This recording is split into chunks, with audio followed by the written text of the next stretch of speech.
Not a good idea to play with them all by their lonesome. They're safe when you play with them this way. They'll progressively open the frequencies within the body tolerance levels. That's why you won't go back to space dust by using them.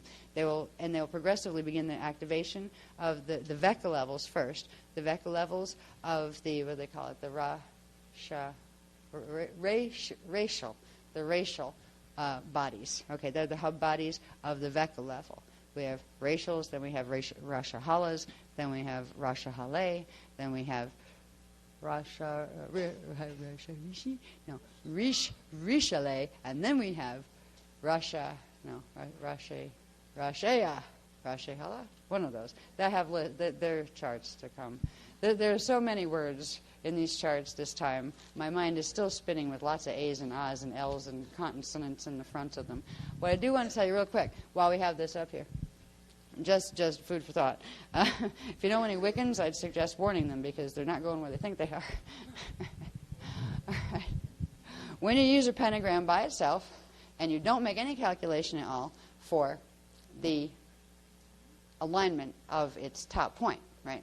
Now, most Wiccans actually know enough to put it at an offset to the north, right? So they're not lining up with the artificial. They're trying to line it up with the solar north, okay? What they don't realize, and they don't realize any more than the people who use it upside down on purpose, right? There are people who do that. When you use a pentagram, normally, like just bang, put it on the floor, no compensation whatsoever as far as trying to align with the solar pole. What it does, you get the yin-yang tour. Because, yes, it will get you out of body into the upper frequencies of D3. You'll just begin to get into the void, and you go, and you get sucked into this.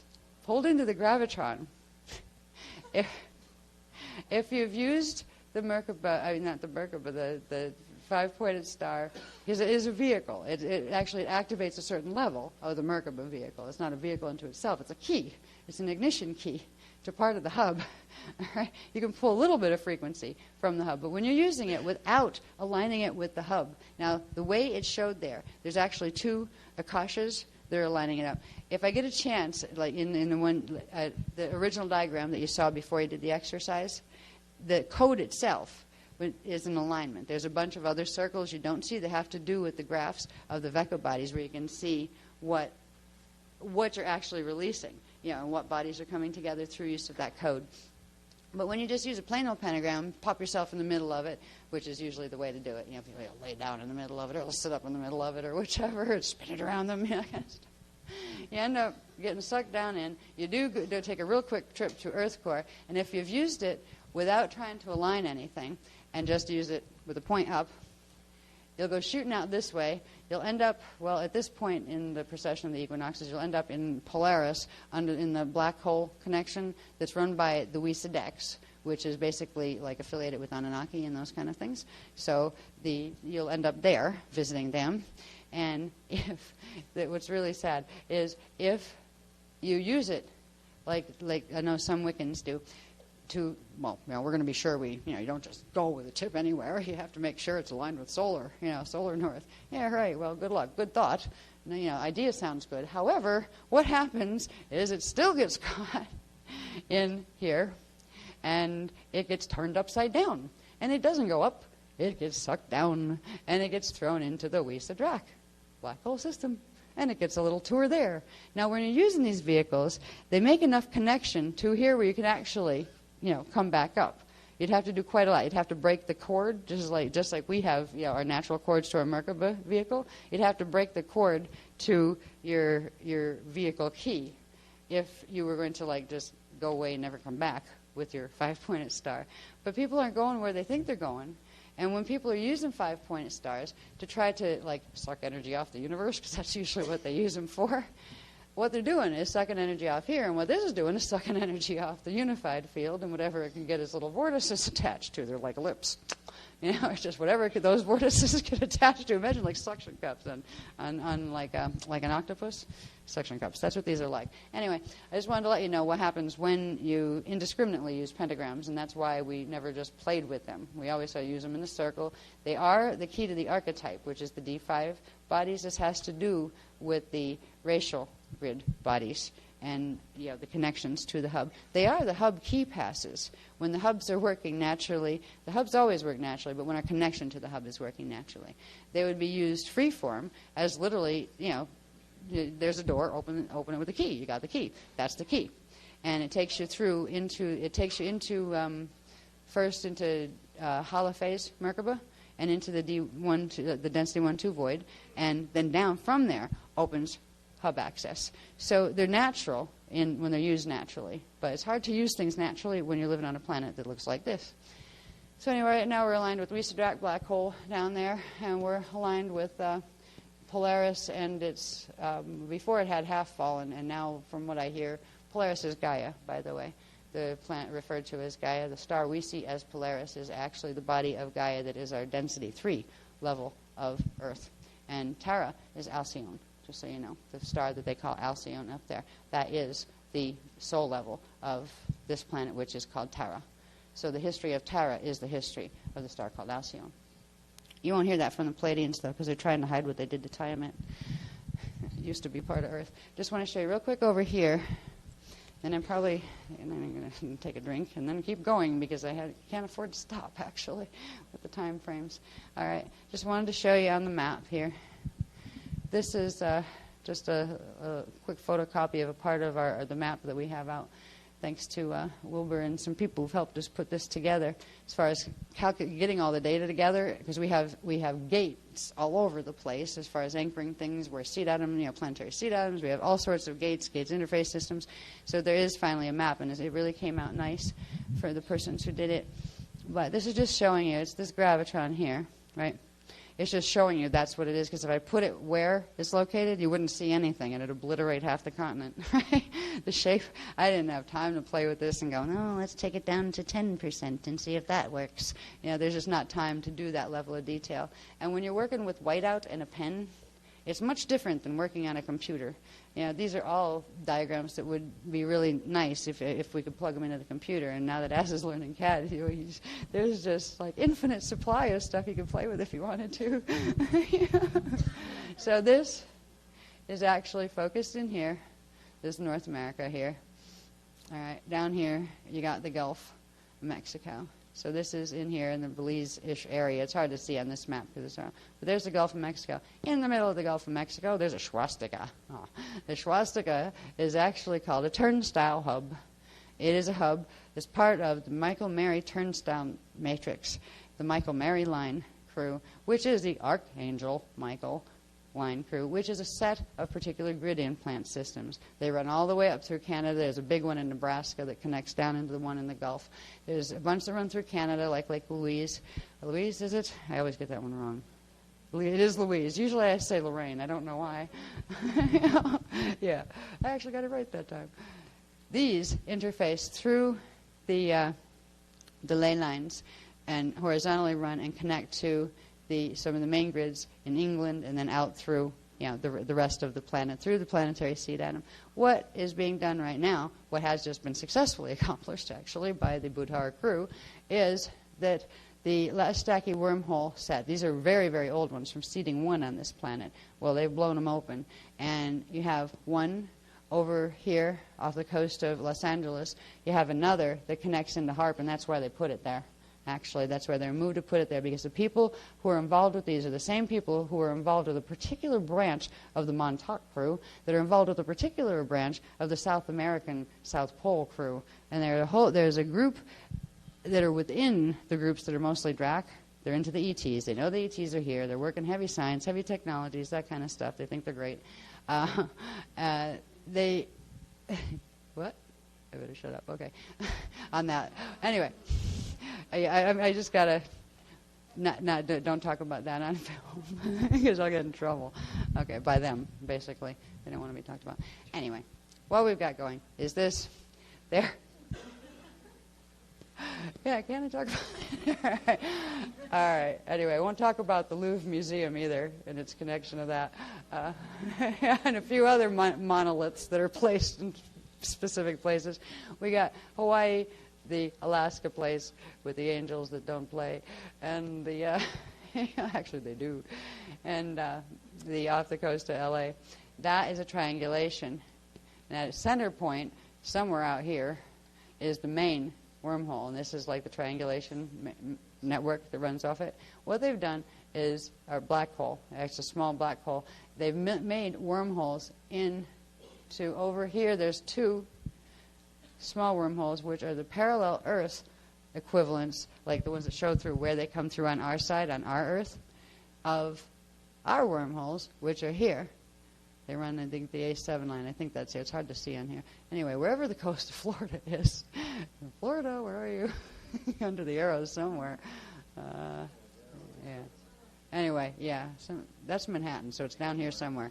There we go. See, yeah, the Gruel, number 2. Okay.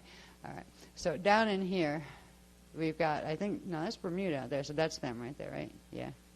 Yeah. I'm trying to see where exactly the wormholes are because it's hard to see on this map. They're right here. I found them around the 7. Right. You have also what's called the Jehovian seals. Now, they're another grid interface system by another group of competing ET and planetary seed groups. So we have Jehovian seals, wormholes. All of these things are now going under the control of the Budharas because they've managed to link this through these because of this, and they've used this now to activate this hub, or the turnstile, in order to plug all those wormhole things into these, and they're taking the grids all the way across. There's not a lot you can do when that happens. Taking them, they're coding them to their frequencies all the way across. Taking them meaning like kind of like, you know, they took the castle. You know what I mean? You know, the invaders came up on their horses and took the castle. Yeah, it's like you move out or die usually with castles. I wasn't talking about planets.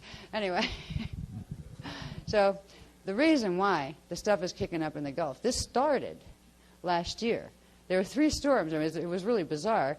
Bless the people who actually made it to the workshop because we were getting people stranded because there were like 3 different storms that converged in the Gulf of Mexico at the time that we were doing the Belize workshop, which we were doing the Belize workshop because it was the time that these guys were planning to activate the gravitron, and we were trying to do other things to counteract that and to hopefully make it so that didn't happen, but we figured it was going to happen because some things you can't stop.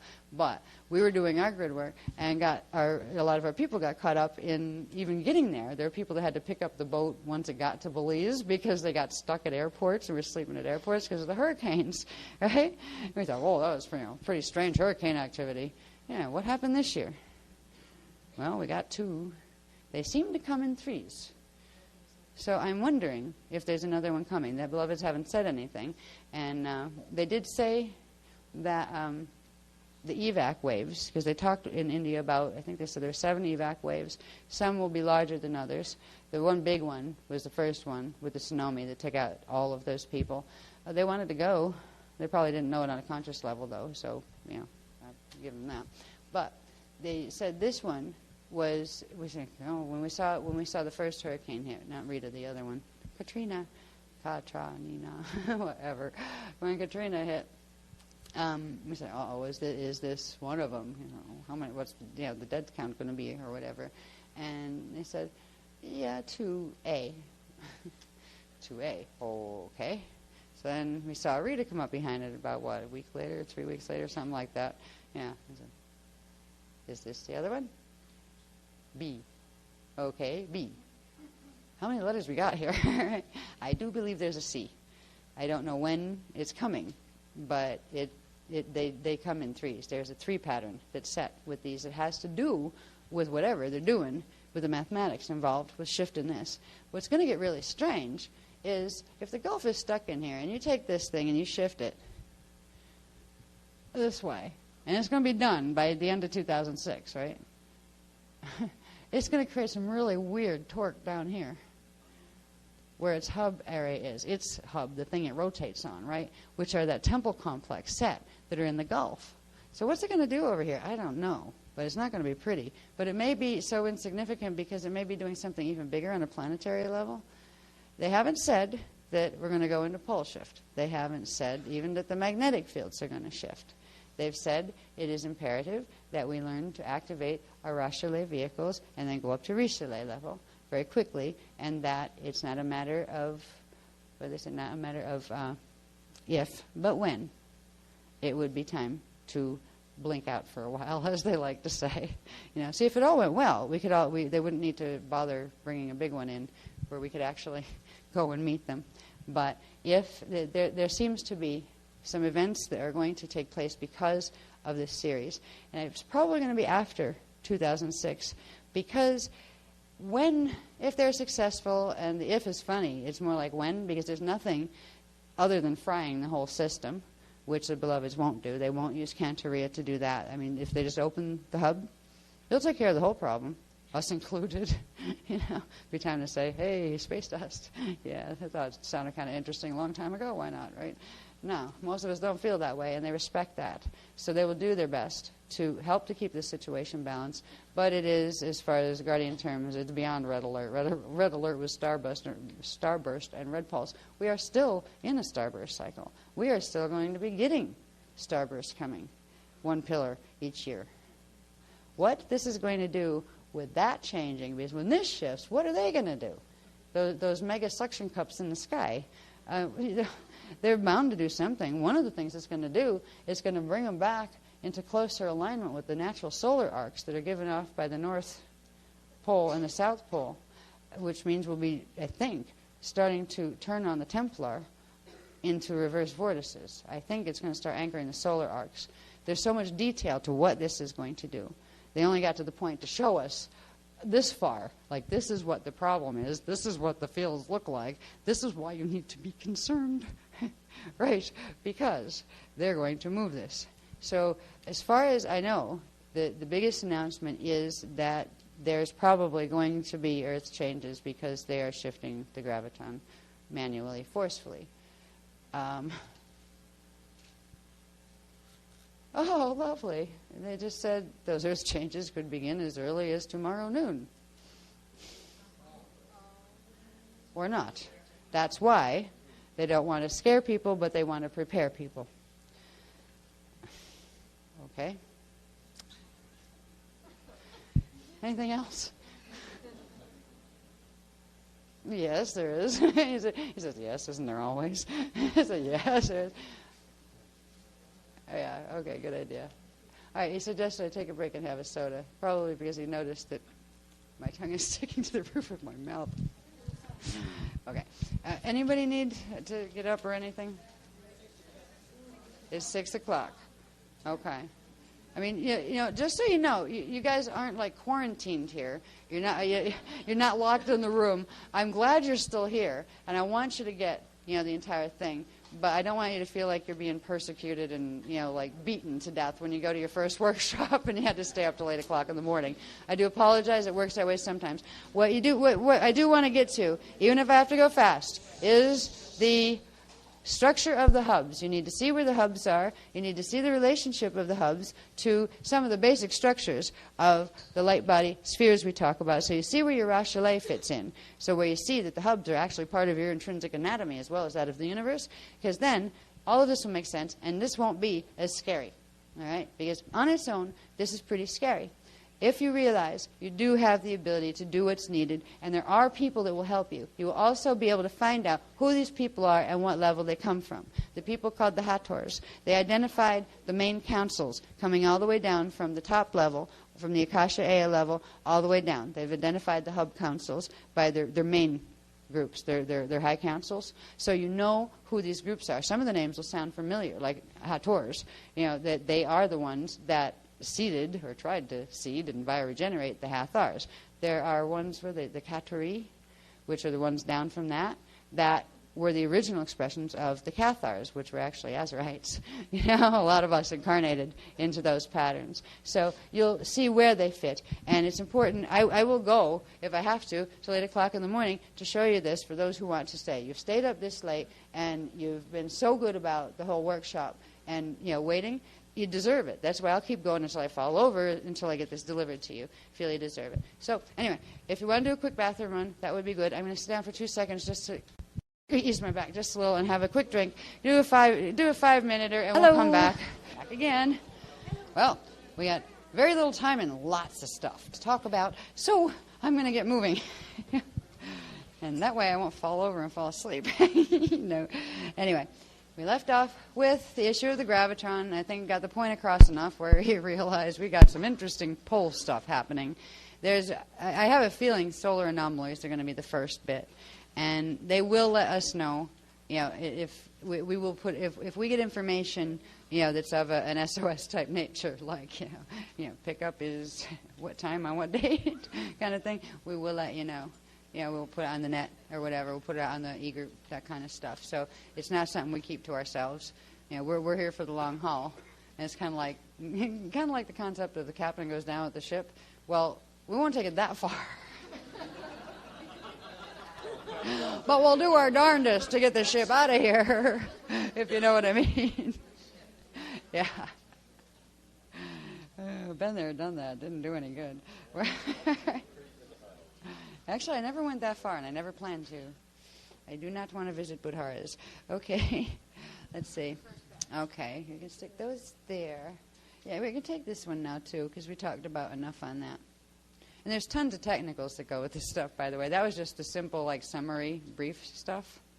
Personally, I don't want to know any more technicals as far as all the EM field stuff, what's at what angle, when they put it there. I will show people really quick, just to connect this material to, God, how did that get there? I'm going to run through these at, high speed, the guys who have been here before, right? When it's like, you can do Mylars flipping all over the place really fast, transparencies. Now, I want to do this just for two reasons. For the people who do know the material, you've gotten this information in bits and pieces in various different workshops. So there's probably sequences try, where exactly does what fit? Oh yeah, that kind of did that. I'm going to run through these real quick because I want to give that sequence to you. You might have it already, but the people who have not been a part of the work probably have no idea even this stuff exists. So I want them to see that it exists. Just the information is there. I am not going to read every one of these charts. We'll be here till the fall and come back again, right? Yeah. So I just want to show the existence of the information and a little bit of stuff that goes with it that pertains to what we're talking about. Okay. Let me make sure I have these in the right order. Uh-oh. That should be the opposite order, shouldn't it? Yeah, I want to get us there. There we go. Okay. Yeah, let's start that way with the bottom one. Start with the past and bring it to the future, the present. Yeah, but then they'll be upside down, right? So you gotta. Okay, thank you. And these are just going to be quickies, just to point out the existence of the information.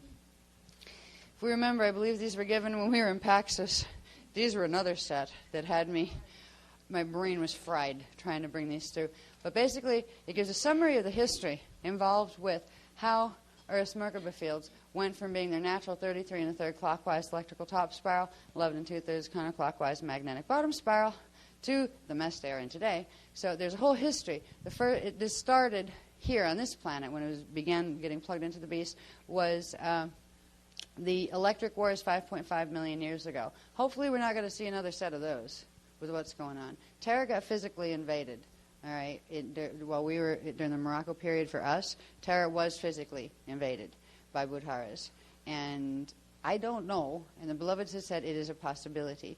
If that possibility that they are coming here, and I think it might happen, actually, it will be after, in 2006 or later, somewhere between 2006 and 2008. They will let us know if that seems imminent. It is right now a probability. Back then, it definitely happened, and it was like Star Wars, but you didn't even see ships a lot of the time. You just saw flying light balls throwing stuff at each other. I mean, it was not fun. What happened then was part of Earth went into phantom status. We lost, by the way, this middle field here, this represents the shield.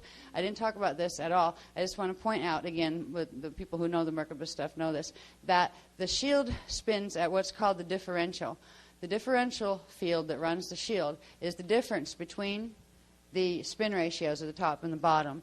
You have a positive charge and clockwise spin, 33 1/3 minus 11 2/3 of the magnetic. So you end up with a positive 21 2/3, which gives you a positive clockwise spin. That would be the spin of the differential shield. That would mean that is how much basic mana current would be available for cycling into manifestation through the crystal body structure and into the density system. So all Merkabas have a differential field.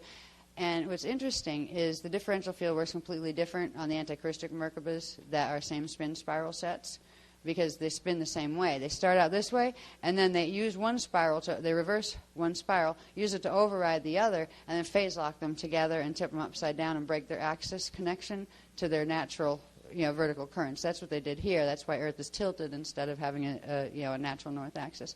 So this is just showing the information is here. I'm not even going to go through all of it.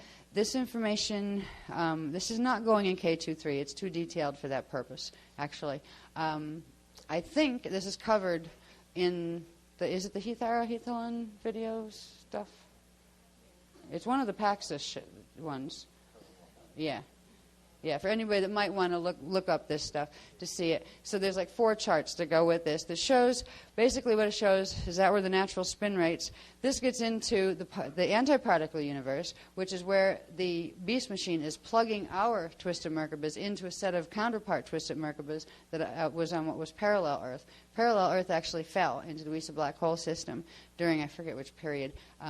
Was it during Hetero? Yeah, it was. It was during Hetero. It was around that period because of this. And they didn't drag us in, but this is when part of the halls of Amente gates, the first original set of them fell, and they had to be closed, and a new set of them aligned into the planetary grids because of the fall of parallel Earth and their interface into the Amente gate system. So this mess has been building all along since the gates opened again in between January and May of 2000. So back then, that was a long time ago, 5.5 million years ago, they called it the wall in time, actually. The wall in time went up, and the wall they were talking about was basically a barrier field put up between the part of Earth's Merkaba fields that did go into phantom and into reversal. They went into black hole status, but it was a 2/3, 1/3 split where we lost part of it to phantom. I'm not going through these numbers at this hour of the morning. Sorry, my eyesight's not good enough right now. But we basically lost, it says, 1/3 of the solar and galactic. Now this is not just the Earth. This is solar and galactic and the planetary density and D123 Merkaba fields were reduced to 2/3 spin and thrust because they lost 1/3 of them to phantom matrix. Now phantom matrix was like an in-between space. It's not there anymore. It fell. It finished its fall. We got whatever we put out of it, and then it was on its way to fall. But this is where there was a wall in time put up, like a frequency fence, to stop the rest of the planet being dragged into full black hole status. They were trying this back then. And we weren't even here. Our seeding level wasn't even here 5.5 million years ago. That was still seeding 1 period. So this is a long story we've been involved with. Next one, please. I'll just do them real quick. That wasn't quick enough, actually, for me. I have to talk faster. I want to get to the good stuff. While I'm still conscious. While you're still conscious. Of course, we can also do osmosis. Yeah. All right. This shows, it's the next one, right? Yeah. Okay. This shows something called an event called the Lucifer Rebellion. The history of these events is in the Voyagers Volume 2 book, some of it. We published the stuff that was most pertinent. There's tons of scribbled history tomes everywhere, stuffed in files. God knows what they say anymore. But there's a lot more. Really, for all the information that was published, there was so much we just never had time to get in typeset form or anything. Imagine all this in chicken scratch. You saw the chicken scratch on some of those graphs, right? So anyway, this just showed during this period, the Amente wormholes, the net, that's that electrostatic field that is from the 23.5 degree tilt. That's when the net went up. The beast link was fully made. The solar galactic and the Earth planetary blended Merkaba fields began. They started to use the beast machine during this period in time to blend in to the part that was behind the wall in time, to break through the wall in time and try to use the part of Earth's fields that had fallen already instead of using the good fields to bring that part back, which was why the wall was put there, because hopefully we could bioregenerate the planetary base. But what the various groups of the intruder races were doing were using the beast technology to try to do it the other way, trying to use the phantom part that fell to pull more of it down in until they got the entire thing in. Now, the speed spins are very interesting, because this is where you see, going from the speeds that we have been teaching, of the natural Merkaba speeds, how the planet actually went down into what is now a 7.8 hertz base pulse rhythm. And that had to do with, if we have a natural differential field, our base pulse rhythm should actually match not the bottom spiral, but the differential field. So here, we began to lose differential. So the Amente wormholes, that's a whole story about wormholes being put in the top spiral, and they started to reverse the top spiral to try to drag it over. And what was done, I think, by the end of this period, they began what they call the dimensional blend experiment. That's what they were trying to do this time, too. They were trying to use Phantom Earth to pull the rest of Earth in. And that was what was happening when we engaged in 2000, the year 2000, with the stellar activation cycle. That's the first thing they started to do. And they used to talk about the dimensional blend experiment. And some of the New Age teachers were talking about the dimensional blend experiment as if it were a good thing. It isn't. Anyway, so the differential during this period dropped to 14 and 4/9 clockwise. And I forget what we went through mathematical gymnastics to finally get the translations on these, and how that had this. I couldn't explain it now. It's been, 2 years since that time? That was 2003 this information was given. So it went down where the bottom spiral ended up at 7 and 7/9, which is basically what it's going now, where it should be 11 and 2/3, right? 7 and 7/9.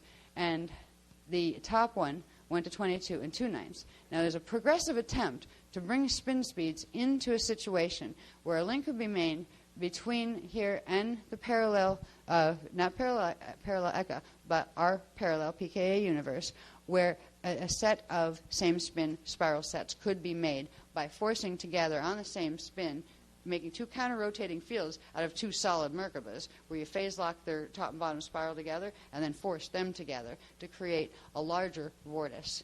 All right, and that was the beast. The big vortice that was supposed to go between the two Vekas, and it would have run the Ark of the Covenant gate lines. All right, and it was meant to literally take down the entire Veka into the black hole systems. And ingenious plan. A mess. Wormwood and all those things were connected to this. Planet X, all those things. Because when they came in, they were actually going to be used as the torque to reverse the spin once the harnesses have been made and the links between parallel were made, to drag it all down into the PCM side. Because it was the PCM guys who were waging this war. It was the ones that, it was mainly the Anunnaki groups that got involved in doing this with the Andromeda Chromaton Beetle people groups. And then they joined forces with the WISA groups, the WISA decks, in the black hole on the PCM side. So all of this was going on, this has been going on for a long time. It's coming to a head now. But there is the information that shows you how it went from the natural spin speeds all the way down to what we got. Do I have one more there on that series or two? Yeah, whatever's next date-wise. Yeah, we'll do this one quick. Yeah, if it's the next date line, is it? Yeah? Yeah. Next thing that happened, I'm not going to read all the numbers. We'll be here forever. Next event in the planetary Merkaba was the Yanni Massacre, 22,326 BC. That was physical invasion and beam ships coming in and plowing people down. I mean, just no bodies. They're vaporized on contact when this stuff hits you. I mean, it was not a pleasant period of time. It was, again, a stellar activation cycle where the invasion was attempted, and they attempted to do this, and the Guardian races attempted to stop them. The Guardian races got the doors closed, the gates, and like lockdown, gate lockdown. And that's what we're doing now, is gate lockdown. When we did gate lockdown then, before they got all locked, they came in. And hopefully that's not going to happen this time, but it did then. I don't foresee it. They're not sending me any overly concerned energy about that, but they will let us know that they have let us know, and it is a possibility. So, again, during this period, it was going to, I believe it was a period, the stories are right here with them. I think this is when it was going to go into reversal, and our guys activated this whole set of stuff that we later ended up activating when we went to Andorra in, what was that, 2000, was that 2003? Yeah, that was still 2003, Hethalon. Yeah, I knew it was Hethalon. I just can't remember the 2s and 3s and 1s anymore. The years are just flying by like a merry-go-round. So anyway, they activated this thing back in this period of time. It's called the Galactic Mahadra Adjana. It's the Ark of the Covenant buffer zone. It prevents zero-point Merkaba reversal. The top spiral, because of the Amenti wormhole in it, there's this whole thing of very complex how it works, mathematics involving spirals. If you put a wormhole going the opposite direction inside of a Merkaba spiral, it starts to suck the energy off the vortex, and eventually the wormhole gets as big as the vortex, and it makes this one stop spin, and it will adopt the spin of the stronger force, and the stronger force will just eat it and become one. And that's why they put a wormhole in the top vortex. So that there was this particular configuration in the shields, and I think it said this is the galactic level as well as the planetary level. Somewhere I read that. I have a hard time with small type, just so you know. Yeah, interface gate galactica. Yeah, this was galactic level as well as. So this was going all the way up to the Milky Way, as not like a Milky Way center, black hole issues there kind of stuff, not just little planets down here and things. And they managed to create a buffer field that stopped the final fall, and I believe this is where the Merkaba fields stopped. The top Merkaba field stopped. It phase locked, and as long as it wouldn't spin, it wouldn't hit the 0 point, which would be the point where it reversed completely and got absorbed by the wormhole. So it stopped both of them from spinning, and that was good at the time. It was the best you could do at the time. So that's when you stop the top one from spinning, the differential gets really strange, because the differential is the difference between the two. They're both supposed to be circulating energy through the shields. All of a sudden, that one's not. It's just sitting there, and it makes an electrical static field. And the only energy coming in will be from whatever spiral's left spinning. So the shields were going continued to go. I think they were going counterclockwise with it, weren't they? I have to look at my spins on this stuff. Drives me crazy. That's why I'm not going to read all of this right now. But anyway, it's 11 4 9 clockwise, remaining top minus. Oh, forget that.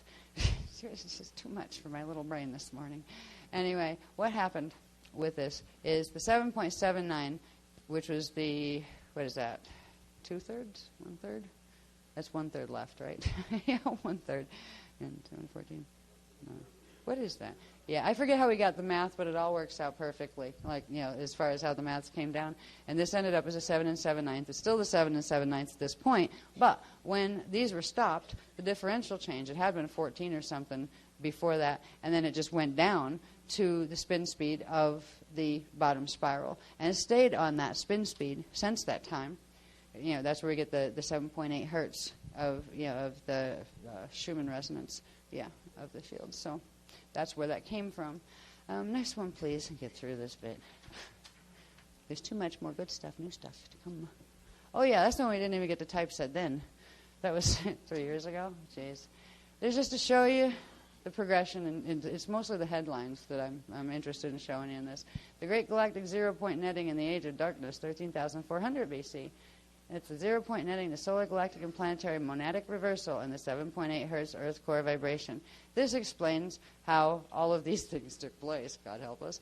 I'm not going to try to even explain this. It has to do, again, with the static field, with the wormhole over on the parallel side, with whatever it is they did. It stopped the spin completely and created a full static field, where before it was, I think the spin was slowed with the static field that was generated through the net that our guys had helped to put up to stop the reversals. But this completely stopped the spin and did something else. They called it the Great Galactic Netting. I could read this, but the print is so tiny I won't.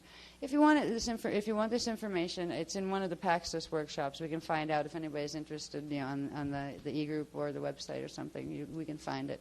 But I just want you to know it exists, okay? What we talk about is not as if we've been given a little bit of blurbs about stuff and go talk about it and pretend we know something. We know a lot because we were taught a lot. It's not that we came in with the knowledge, for sure. Let's see, are there any more of those? Oh, good, that's it of those. Now, we don't need to show this one. That's pretty obvious. Okay, yeah, I'll stick that one up just for 2 seconds, please, love. Thank you.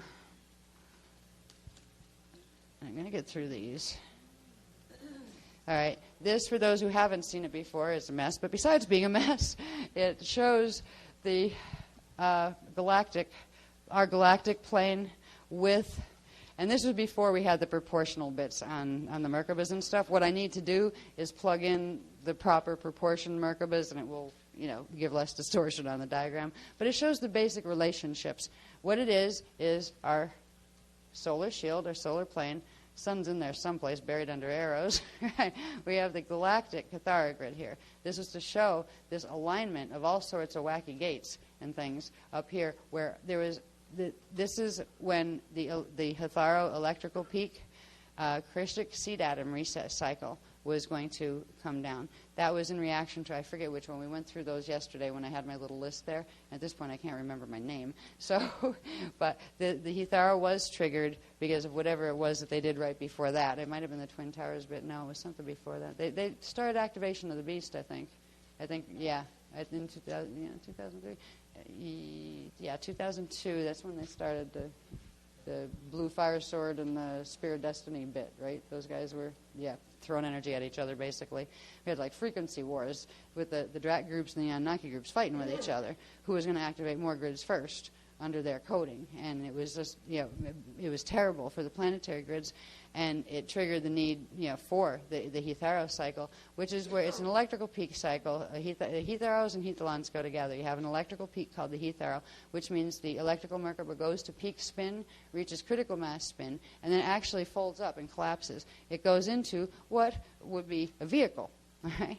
And this interesting heat envelope type thing forms that kind of is shaped like a hot dog inside of the spirals as they collapse. This is the same thing that happens when you naturally use your Merkaba as a vehicle to go transdimensional. So it was like for the planet and the galactic system and the universal system, the Stargate systems were going to go through Catharo and Hethalon in order to try to purge the continual grid contamination that was threatening to, it had begun the reversal of the planetary core seed atom. So it was an attempt to reset the seed atom so the war stuff would stop. These guys would stop, and we said, listen, the grids are safe now. There's not anything you can do about it. Didn't work. But, it helped for a while, and then they brought in bigger guns, basically. So this is just showing you this whole set of gate clusters. It's really crowded because it's showing the echo maps. It's trying to show how, if you looked at it as the solar plane, where would these Cathara grids be? When you see the Eka-Veka maps where they show the 4 Veka quadrants hooked together at the center, all right, you're looking at a flat map. When you look up there in outer space, where might that be? All right, what does it do? Hang there? I mean, so it was trying to conceptualize, being able to understand how the Cathara grid ran through. This is the universal one that runs through our solar plane because our sun is actually universal gate 4. So gate 4 is connected to the 4710 line on the universal one. Gate 3 happens to be our planet. Okay, so gate 3 is the other side. That's why they're always after this sector of the universe, because it connects to the entire gate system all the way up to Lyra Aramatena. We have the Stargate list. We have site lists all over the planet as far as Stargates, Q sites, all those things. I want the new people to know that that's there. So, there's fascinating information if you're interested. We can go on the next one. This was, but there was a sword in there. I don't know if you saw it, but it kind of came like this, and it was kind of a hairy line that went down like that. That was indicating the blue fire sword initiation of the Archangel Michael crew, which means they were bringing in their D13 reverse current and nailing the seed atom with it. And that was happening at the same time we did Hetaro. In fact, we were doing Hetaro because that was happening to prevent full reversal of the entire grid. So what we're probably going through now, we would have been going through then instead. And we didn't. All right. Well, I didn't go to the next one. I know. Okay. All right, stick that one up, please. Just real quick.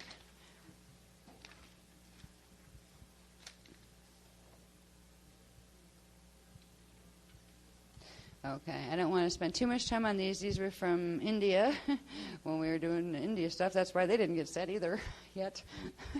See all the stuff that needs to be typeset? It's amazing. It's frightening. Seriously. It's like I'm looking at it now and saying it's going to take me 20 years to get this stuff in readable, publishable form. Just leave it. We're not going to be here at that point. Yeah, this is just simply, I wanted to point something out to you.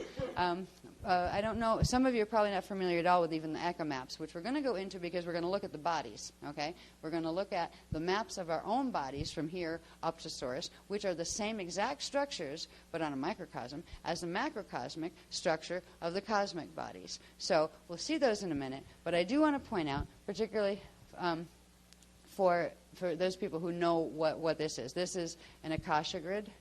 Okay, the Akasha we have one Cathara grid here, right? For those of you who have just come in and might not know what a Cathara grid is, you saw a bit of that before. You have the 12 points, right?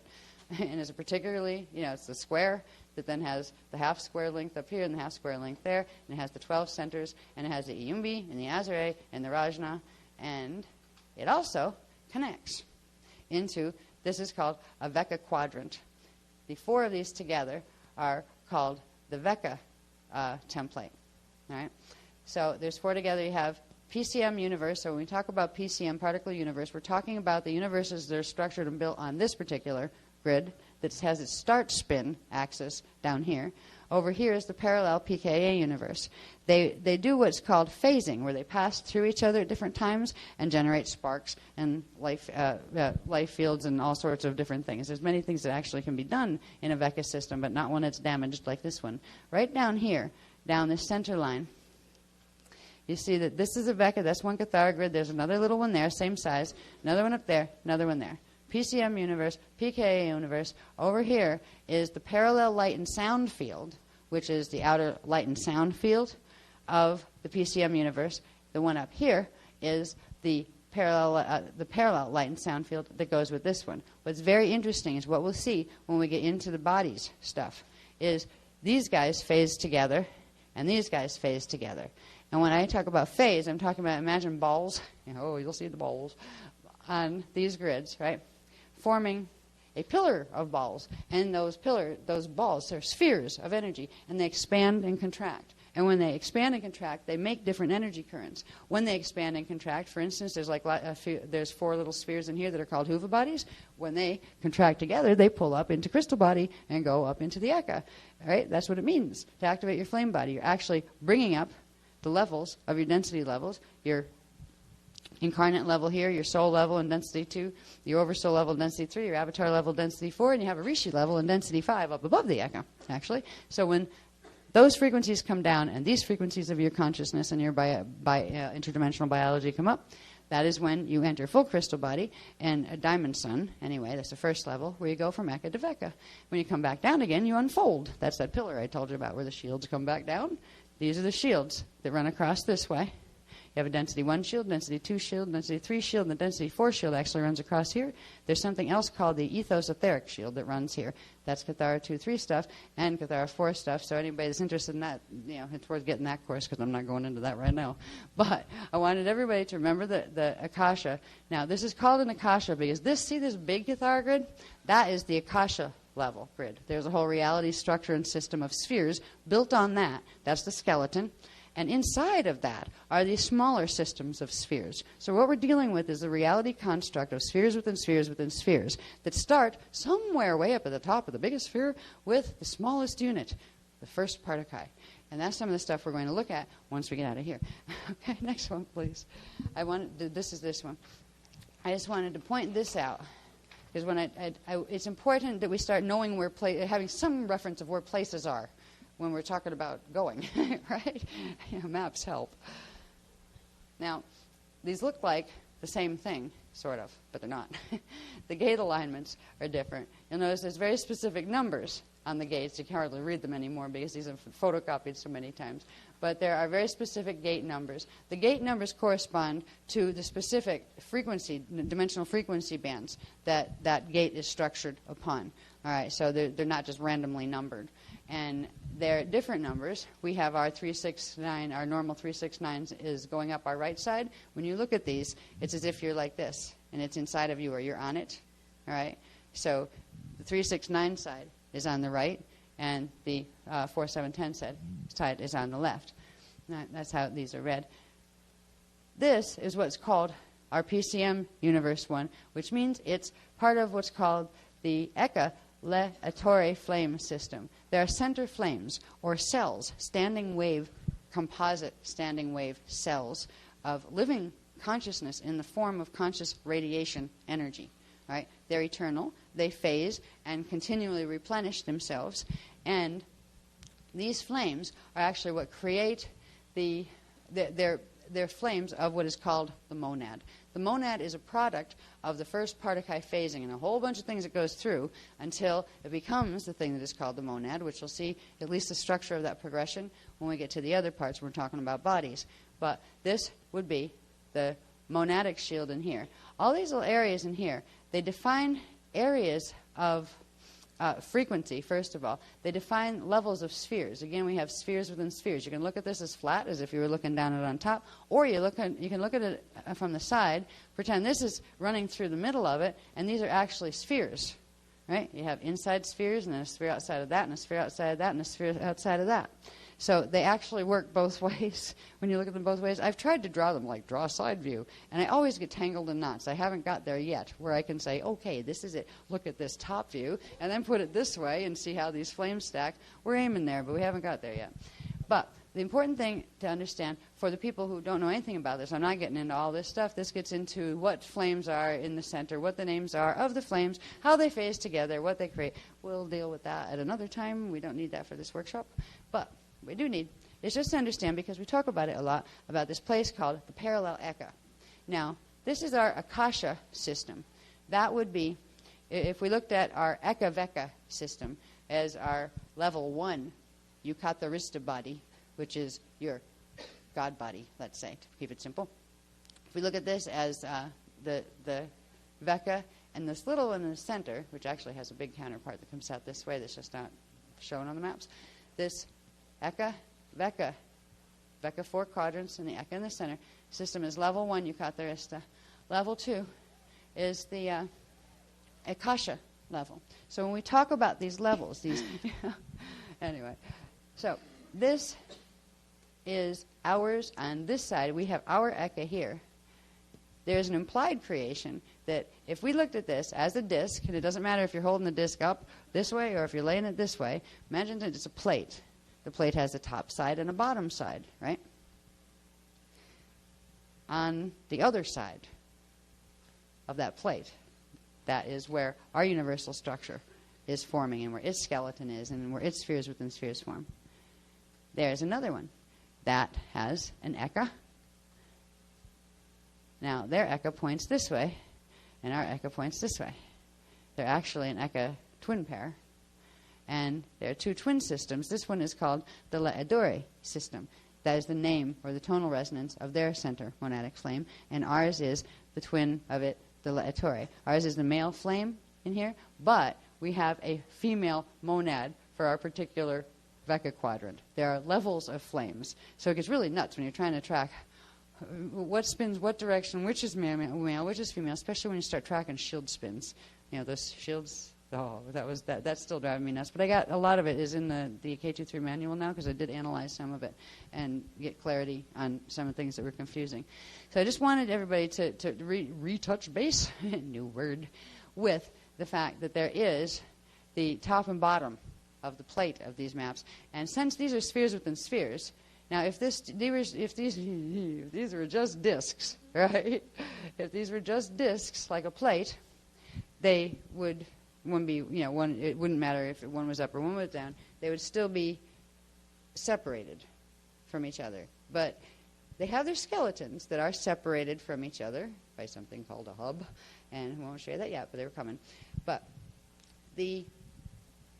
each of these is a set of spheres within spheres, which means the spheres are actually moving through each other. They actually move through each other, but they're at a different angular rotation of particle spin, which means the matter systems from over here, while we are in the base pulse rhythms and the natural angular or unnatural, so it may be, angular rotation of particle spin associated with this system, we'll be right in the same space, but not see each other. We will be not solid to each other. We will literally can pass through each other. So we're actually taking up the same space in space-time, but on a different time wave that's interrelated. So we have the spheres within spheres with the plate, say, in the middle. And the plate is just like a thin little energy pattern, and these spheres just rotate through each other. These vecas also spin. These Vecca quadrants spin. And we started out here in our natural start spin position. When we went into Hitharo in Heathlon in May 2003 and August 2003, we ended up shifting from here to here in order to do the alignment with what are called the Ark of the Covenant gate set. They're not shown on here, but they are a set of interface gates that were put in by the higher level races in order to assist this system so it didn't fall. So they're kind of like partially escape valve, partially a potential host field where you could link these two together and support them from above. So the things that we're trying to take this down into a black hole that's over here, the Wiesdrach black hole would be over here in these maps, and the Wiesdrach one would be over here. They had wormhole lineups that cut through our matrix like this that were running through that mess of the gravitron and those fields. So this has been a long-term problem. Anyway, with these, they are spinning, when they're in motion, they spin through each other. It means the spheres are spinning through each other, and so are the templates. It means the gates are aligning differently.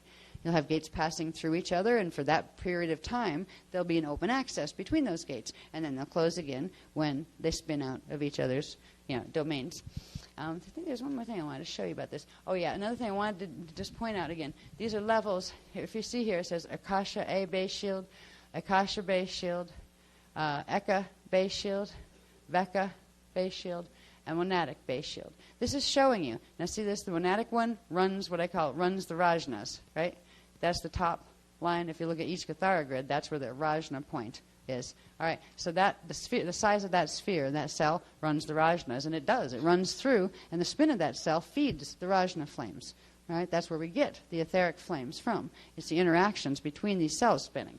Right? Then we have this larger cell here that's the Vecca shield that corresponds to not just the little Vecca density quadrants, but also to the entire 4 set of Veccas. And that feeds the Azure flames where our seed atoms are. And then we have this one that's the Eka base shield that runs our Iumbi flames and feeds the Iumbi flames.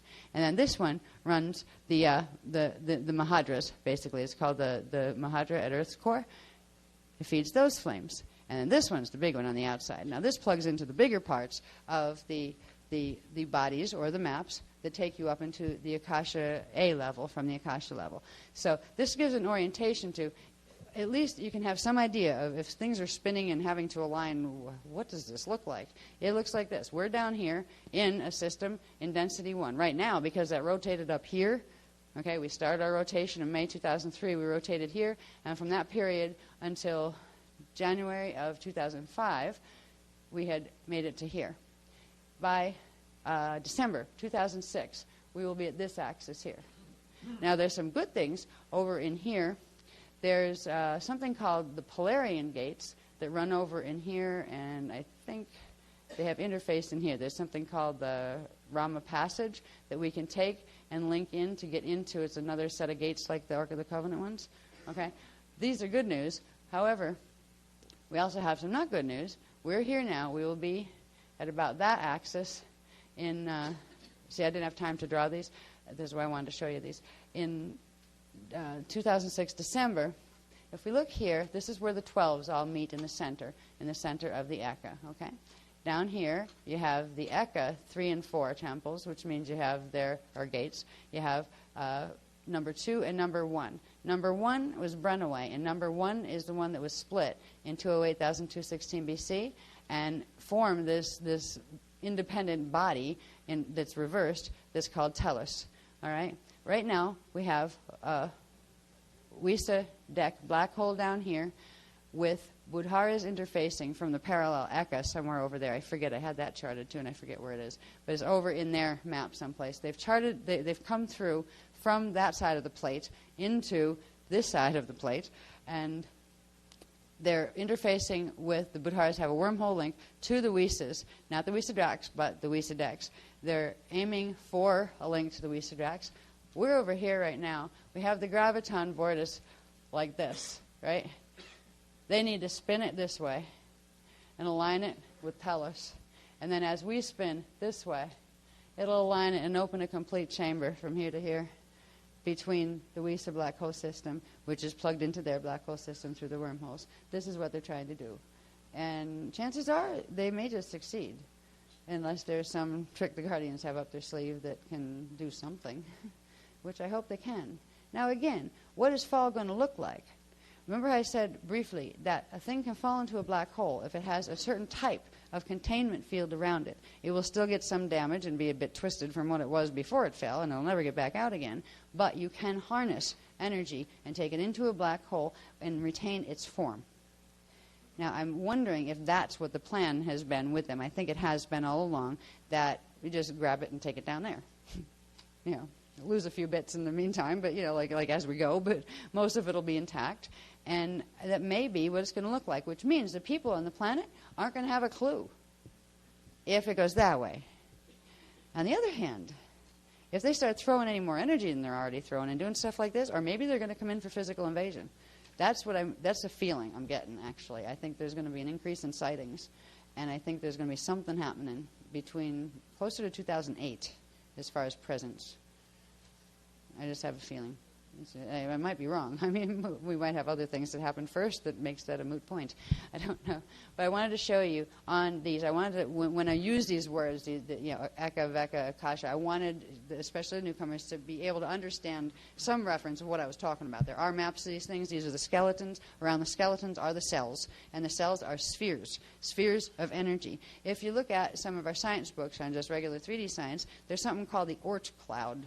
Way out there, I forget how many thousands and light years or whatever it is, outside of our solar system, it's actually one of these spheres around our solar system. It's part of the body structure. I think it was the Miage field of our of our sun kind of thing. So these spheres within spheres, they're real. There's the celestial spheres that we live within. Celestial spheres that we live within. So anyway, I think we're done with that one. Oh, God, that one. All right, real quick on that. Yeah, I might as well, because it wraps that part up, and I want to get to my balls. All right, well, I'll go real fast. I can make it through these. We're going to have a speed hour. We're going to go really, really fast, because I'm determined to get through this stuff so everybody can see the exciting stuff about why, yeah, all that's happening, but we're still okay. Right? Never mind with that one. That's not even that important. You know what? Yeah, I'll just. That one is hard to look at even on paper. Forget it on Mylar. It was just It was trying to track a bunch of things on the spins that I just explained to you. All right, and that was at the time when we were tracking the movements from Hitharo and that kind of stuff. So that needs to be updated at this point. What, three letters in the plan, something like that? What was it? Plan I think we were on. All right, now I want to get through this stuff because I'm excited about where the things are going. We have some of the graphs done and some not, and some in some states in between those two states. Yeah, I'm done with those. But these, we're going to look quickly at, again, a bit of what you saw on those particular graphs. We're going to see them more clearly for structure, and this is going to lead to seeing some of the new stuff. These things are the graphs that are some of the graphs that are going to be in the Cathar manual for those of you who might be curious. They're already in there. There's only a few pages that aren't in the Cathar. I just want to run through these really fast. Okay, just to show structure of body, because then we're going to show structure of cells on body. Okay. Now, again, this was when they first came out. These were the maps that were done. This is the Vecca, 4 Vecca quadrants. 1, 2, 3, 4. Actually, it goes 1, 2, 3, 4 in the order of their creation. That's how they spun out from the Eka. 1, 2, 3, 4. So there's a sequence that things come into manifestation, and these are the cells, just indicating the basic cells around it. This gets really interesting when you start getting into cells. I just wanted to see, we have things called density locks. These are locks. The locks are void locks. They are between those manifest radial body fields where you have your density Huva bodies and a whole bunch of other spheres with that around them that we're going to learn about quickly. So these are, when these locks open, it allows the blending of the bodies, which creates the flame body activation that we've talked about, which creates the Merkaba activation that we've talked about, which lets the arcs fly. All of it's interconnected. So these are the basic bones of how all of it works, how your biology works, how the cosmos biology works, and how to get from point A to point B in the cosmos once you learn how to get your biology to work, like your Merkaba, right? So these are locks, and there are lots of those. These are the gate numbers. That's just we call it the Eka-Veka body. There's the Eka, and there's the Veka. There's also a larger expansion of the Eka that comes out here, where it's 12 would be here, and it runs down this way, and its 1 would be there. So it's like the outer expanded version of this. It expands and contracts depending on what stage of its spin it's in. Next one, please. These are just to show you real clear, easy structure. You're going to see these in the Cathara manual for each one. Thank you, Az. He did them on the CAD for us, and I was so thrilled because these things are brutal to look at when you put shading on them. They look nice the first 3 copies, and then it totally disintegrates, and you have dots everywhere, and you can't read the Stargate names and everything. So we have real simple ones. They don't have the Stargate names on them, or what we call in terms of the body the signet names. They are called signet shields. Those Cathara centers are signet shields. They're scalar wave standing composite shields. We don't have the numbers on these particular ones. Why? First of all, you have to make the things too big, and that starts to clutter the image. I wanted you to see structure. We already have the other one, like the one in front of it, that will show, from one of the older diagrams that have been cleaned up a bit, it will show the numbers of where the gate interfaces and things are. Okay, next one, please. This is showing the structure of where the expanded Eka comes out. Remember, this is our start point, Veka, PCM, pKa, primal light fields, and the expanded Eka system and the inner Eka system. So when we ascend up our stairway to heaven, little stairway to heaven, the density stairway to heaven, we end up in the Eka, and then we can expand out into this field, out here, into the spheres. Remember, all of these are the skeletons behind spheres within spheres within spheres. Next one, please. Oh, here we go. I'm getting momentum now.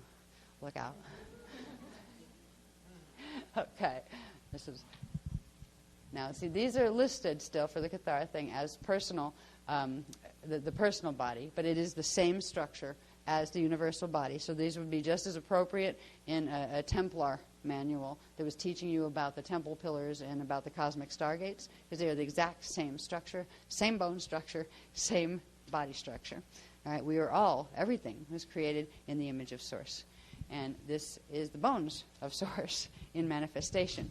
So it just shows the same thing, but it's showing a few other things on this information. This is showing you, first of all, the monadic shield, monadic base shield, Veka base shield, Eka base shield, and something called the Akasha Hale body. Raleigh and Shale center cathrodons. Uh-oh, what are these? Cathrodons are cells that phase. So we are getting into here names of things that before we didn't have. We're getting into understanding the Akasha has something called the Hale body sphere that has spheres within spheres. So, and the spheres within the Hale body are called cathrodons. All right? Now we've heard before, some of us have heard before, the words radons. They go with the lower Veka systems, and I don't have those particular maps done yet. But you'll see where the sets are going to go in the Cathar manual, and as far as where our teachings are going to go. Some of these, as I move up, I have more of the graphs that go behind this level. You'll see where we're talking about the cells. You'll see the structure, then we'll see where we're talking about the cells. All right, this is the Akasha template. So instead of just looking at the Veka, it's the same template, but we're not looking at the Veka right now. We're looking at the Akasha level. All right, we looked at the Eka before, and we looked at the Veka system. So we're looking at the Akasha gate structure here. That's the bones. Notice here that between 11 and 12, that's called 11.5. Okay, the center of that would be 12. Top of that would be 12.5. We use it as a measurement increment, and that is accurate in terms of the frequency spectra of that level that it carries as well. All right, so anybody that's not familiar with it, I want you to know all these little numbers mean something, and this is the radiant body that you actually see. This structure that you're seeing here is called the base shield. All right, now with every level from the Akasha all the way down to the Veka has a base shield. In Cathar 2.3, we were doing axiom what through base shield bonding? Too tired.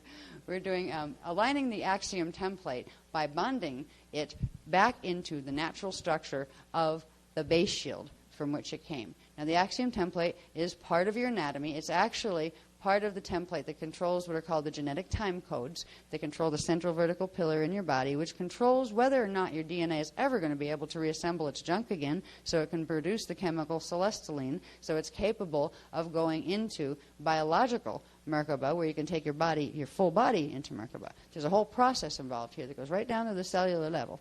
So anyway, this is the beginning of understanding, first of all, the base shields and the levels that go with them. And these are all, like, accurate in terms of their reference, right? I talked before about how the monadic one goes to the Rajnas. The Beka base shield rides the Azares, the Yumis, the Eka base shield, and the Mahadra is where the Akasha is. Now, from this level here, this would be called the Akasha Hale body. There's the base shield for the Hale body. Notice it runs 11, 2 on the Akasha level. That's the Trion field in the Akasha level. Because remember, we talked briefly about the fact that between 5 and 8 is a sphere that's called the Miaj field, that is the core magnetic field. Around between the 11 and the 2, there's a sphere that runs that is the Trion pre-light field. Okay? And then between the 12 and 1 is where you'd have Urion field, void field. All right? That's where would be the void around the Akasha. This is where we start to understand where things like RashaReisha bodies are. All right? First you understand in relation to the bones where they are before you see anything about what they look like. Now, we have the Akasha Hale body, base shield. Okay, that's outside. It's bigger than the Eka one. Then we go up here. Now, where are we? We're at 11. 11.5. What's between 11 and 11.5? Let's see. The Akasha Hale body RashaReisha hub. Aha. So that's where that one is. All right. Now, this is consistent with all of them, of the Cathargrids. It will run between the 11 and the 11.5 within the void that runs from 11 to 11.5. Because remember, Trion field runs from 11 down to 8.5, right? Where that's a sphere that's this big. This big. When you get here, this is a sphere that's bigger. That is the sphere here in which the monadic or between worlds reality exists. Outside of that, you have a band of the Akasha level Rion void field between, like the rest of it, from 11.5 to 12. Then 12 to 12.5, you have all this area here is called the Akasha Hale body. All right, so it's the Akasha level primal force field, and it's in the Akasha A body at the level up. All right, so these are force field cells that actually are big enough where they extend out into the next spheres up and like fill the next spheres up. I'm still trying to get the whole, like if I was looking at that from the side, what does it look like? A Christmas tree? I can't tell yet. All right, but I can show you how the cells within each level arrange. Now, the Akasha Manu primal force is the outer band of the primal field. It runs from, and that's primal force field. That's different than primal light field. Primal force is the Manu, Mane, and Ire fields. Okay. These are the primal force, they're like primordial force, but I think a step up from that because they use the word primal instead. But these are the forces that things like the light fields and the sound fields come out of. So these are before that. So there's a whole band of this outside, right outside of the void, that is right outside of your hub body. So you have an Akasha level hub that's called the Hale body. It's the Akasha hub that's part of the Hale body. The Hale body is the name of the Akasha body. Okay, the RashaReisha hub is the one that goes with the Akasha. Okay, this gets really fun when you have 4 levels of these to deal with. Next one, please. This again is just showing you the basic shape of the Akasha. I haven't shown you the hub yet. Next one, please. We got to go quick. Yeah. Oh, yeah. We're going to go real quick on some of these because I'm determined to get to the end of this pack. All right. This one. Notice, this is a godsend, actually. For the first time, and anybody's dealt with these as individual pages in the book. When you got the Stairway to Heaven, you're fine because you can at least see where things are connected to each other. These are now all positioned in relation to the relationship to the Stairway to Heaven, as far as they're not all stuck vertically on a page or whatever, where you don't know what connects into what. So this level now is the next level up, which is the Akasha A. It's called the Ale body, the Ale body, okay? Allah. You know, it's Ale. That's Ale there. This is where it drives me crazy. There's so many A's and A's and La's and stuff. All right. Akasha A level. This is the level that the Haturs are coming from, okay? The Iane and the Adane were coming from the Akasha level, and the Iani were coming from the Eka level and the Adani. Okay, and then the Elohai were coming from the primal light fields and the D12 density 4 in our Vecca quadrant system. Okay, so just so you know who's on first. All right, this is the personal Akasha Ale body. That's one of 4 spectra. There are actually 4 of these together that are part of the next body up. Okay, this is called level 3 of the Yucatharista body. Okay, now. We got, again, we have 11 to 2, the Akasha A level, light field, Trion light field. We have 11 to 11.5, the Akasha A, Ale body, Risha Le hub. All right, that's where your Risha Le body is. All right, that's the one that we're going to need to bring into activation, at least in part. We're going to have help from the hub reality fields, the beings in the hub of these levels. And we have parts of ourselves. Many of us still have parts of ourselves that chose to stay there, because some of them choose to stay in the hubs. They don't have to. But some, it's a nicer reality field. It's fully Christic. If you want to play with, good guy, bad guy games, you really can't do it there. The frequency doesn't tolerate that kind of disharmonic. So they're, in many ways, the perfect worlds compared to what we know in the outer manifestation. But anyway, this is where we are aiming. And this is probably because they're probably going to have to pull us through there in order to get us. And I'm wondering if they're going to be able to pull the safe zones through enough that we still look like we're riding our planet, which would be really nice because it's not as traumatic. When you still look like you're on your planet and you still look outside and your neighbors are still there and that kind of thing. So I don't know. That was the original plan of EVAC, but the way they're saying it now, it sounds like it's going to have to be individual. It sounds like that option is not there. So this is where we are going through. Now, they won't settle us there because it's way up too high. If we could get through there with a buffer field just so we could get to someplace else that was safer, fine. We would have to be in a lower hub just to begin. Resettling or something, if that were the case, that we are going to be evac'd out. But we even if we didn't need to be evac'd, we can learn to activate these bodies through the Merkabahs and flame bodies, through opening the hub and accessing it, and have whole amazing universes available to us. These are very special universes, and they're very protected, actually, because they are the core creation worlds that all the other ones manifest out of. And they hold the ground of the perfect divine blueprint, and so it always exists. Somebody's got to do it. So those particular worlds are about that, right? Because if you let it get, you know how when you make a copy of a copy of a copy on a photocopy machine, eventually, if you make like several billion of those, good luck. You're just going to have black muck on a page, because it totally distorts the image to the point where it's not recognizable. Somebody's got to hold down the original image of form and creation when it comes in, and that's what these hub systems do. They literally hold the original first perfect imprint, which means you all have one in there someplace. The core vibration that is you, the core crystal that is you. And that is what can be used to help you heal now, fast. And it can help you heal so you're capable of, if necessary, activating the level of Merkaba necessary and flame body necessary to go for a ride in case your planet's going for a ride in a different direction, if you know what I mean. Anyway. Just in case. Now, I keep saying in case because I guess they need to hit me on the head with a hammer to get that across to me. So this is the level 3 Yucatharista, the Ale body. Next one, please. So I'm going to have to really move here because I'm going to get you to the top. That's, again, showing a clear diagram of you have the 4 Akasha corridors. So you have one Ale body has 4 of those Akasha bodies in it, right? All we have to worry about is one. Because we're in one. We're actually over, I believe we're here. Wait a minute.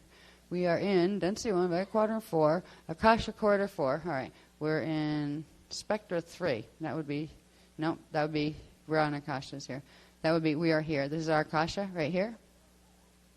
And obviously this would be our spectra. This is the name of the Akasha 1 of 4.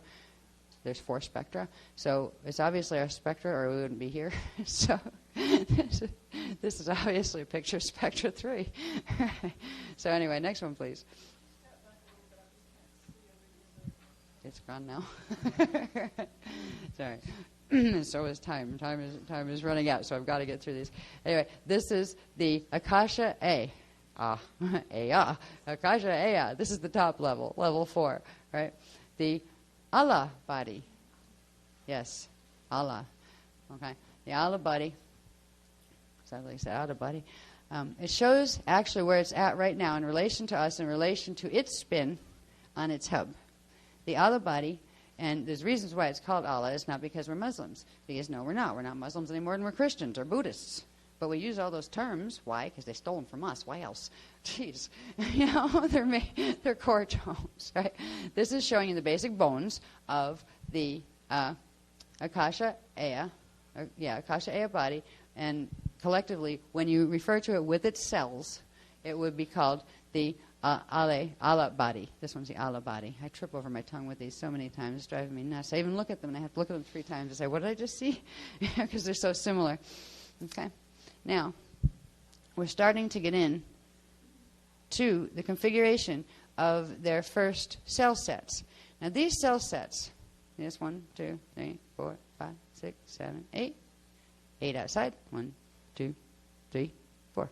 4 inside. And then there's actually 1, 2, 3. It's a set of 15 cells. All right? They're their first expression cells. It's from these cells that these cells phase with each other and they create currents. What's really fascinating and is important, that will be important to later RashaReisha training as well, is see these areas. Can you see down here at all? Up over there? All right. Yeah, put it up a little bit. In every one of these levels, there is a structure like this. Okay? That's its core first outer expression set of cells. They actually didn't give the whole thing exactly a name yet. As far as that whole cluster, they all have different clusters. On the Akasha Aya level, they're called unisuns. Y-U-N-A-S-U-N-S. Right? Now, these phase together, and these create the primal current, the primal force currents that downstep to become the primal, like etheric and catheric and ethos, eros, those kind of currents, that the ionic particulate manifest Veka density level currents come from. These are the beginnings of understanding the source cells, out of which the spark currents that give us primal life force, that are the carriers of consciousness and energy, where they come from. All right? Before these is the hub. These are the first expression from the hub into the outer worlds and outer manifestations. So we all got one. Now, there's, we can switch that. Okay, please. There's that one again. Yeah, that's the Akasha Aya. Again, it's showing in clear line the relationships between the Akasha Aya. It's upside down on here just because that is its present position in its spin as far as our time frame right now. It really, in its natural start spin position, when it spins around on the hub, it's with, like all the other ones, with the 1 down and the 12 up, and the 3, 6, 9 running up the right. So we are indeed created in the image of God.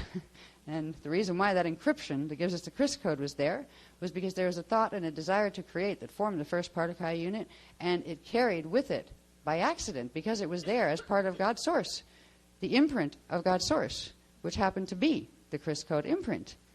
And when Source saw that it created a particle unit by focusing its attention in that way, it decided to create another. And it was the interaction between the two to create it all creation, and continually does. Okay, anyway, next one, please. Who was that? Thank you. Whoever that was, I had help with that one. I don't know what I just said, but it came out rather quickly. It made sense. I know it did, but it definitely felt like didn't even feel like my Azara level. That felt Hattori.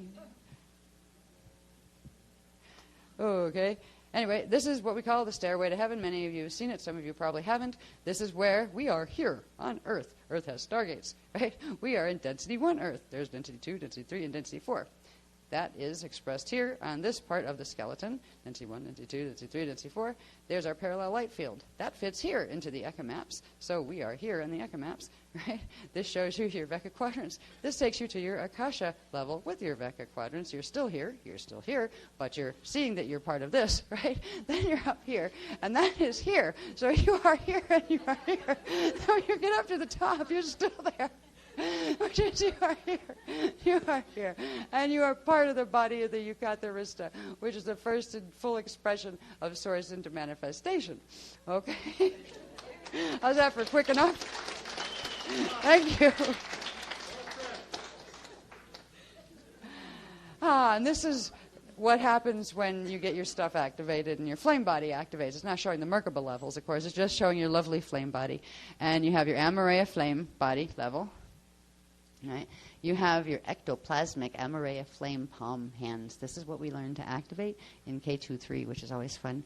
And we also get to activate and reclaim our lost thumb. Our etheric thumb, because technically we're a base 12. We're supposed to be a base 12 life form. We're supposed to have, when you split it into polarity, 6 appendages on each side, like the Iani do, and any of the Christic races do. They have 6 toes and 6 fingers. Well, actually another thumb that sticks out the other way, and it's very useful. Use your hands like all sorts of ways you can't hear. Anyway, the base 5 bit is part of the mutations called the checkerboard mutation in the DNA. It's the result of all the shield distortions and all those distortions. We have electromagnetic field distortions, tilt distortions, shield distortions, you name it. We're distorted up the kazoo, but we can still fix it by activating our flame bodies. And that's what we're still trying to do, and we're doing pretty good, actually. People are still coming. We're still getting information, and we're at least some people are feeling the activations. I know we are. At this point, I'm just in menopause around the clock, it feels. He is too. Right? You get the heats just like I do. Right? Anyway, next one. This shows you a little bit more, then I'm going really fast, about flame body. To get to that you just saw, right there. Starts here. You're in density 1. There's density 2. D1, 2, 3 is density 1. D4, 5, 6 is density 2. This would be the astral body here. This is the void you need to cross.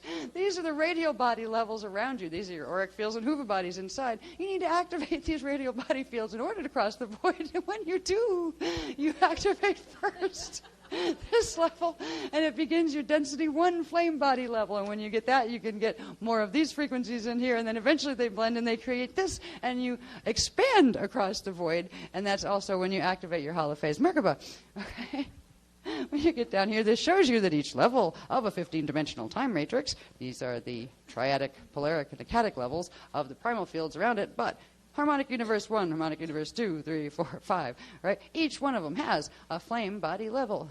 And when you get to go all of those, you do all of these steps here that take you finally up to here where you've activated your Rishi. At this point, you've integrated your incarnate, your soul, your oversoul, your avatar, and your Rishi level of self, and you're ready to go home to your Eka self. And then you can pop up in the center here and start it all over again. Like I said, there is a long way of going home, and then there's the short way, the hub. Right?